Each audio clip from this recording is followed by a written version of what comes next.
Maître, troubles de voisinage, comment les éviter? On va parler de troubles du voisinage à partir du moment où on a un problème de comportement avec votre voisin. Ça peut être un problème également olfactif ou ça peut être un problème également de bruit. Donc on a vraiment 3 cas. C'est la première chose à savoir. Première chose, c'est quand même de discuter avec l'auteur de l'infraction, donc c'est-à-dire de la personne qui vous dérange. Si c'est pas possible, vous envoyez un courrier à l'auteur, donc peu importe qui c'est.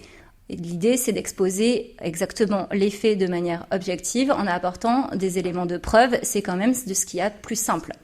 Si c'est pas possible, deuxième démarche possible, ça va être de vous retourner vers les autorités compétentes. Donc déjà, vous pouvez voir le syndic si c'est une question de propriété ou de copropriété, aussi bien même pour les discothèques ou ce genre de choses, ou de restauration, parce qu'il y a des règlements qui viennent préciser quand même et encadrer la vie en société. Donc vous pouvez regarder ce qui se passe dans le règlement. Le syndic peut ensuite envoyer un courrier directement à votre voisin.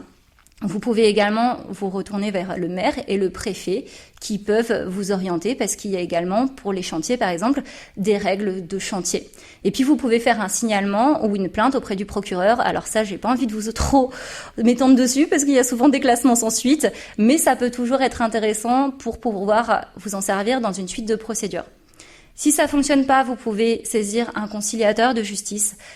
Pour le coup, c'est gratuit. Vous pouvez trouver plein d'informations dans les points d'accès au droit, mais également sur Internet. Et son rôle, c'est de faire en sorte de rétablir le dialogue pour trouver une solution amiable.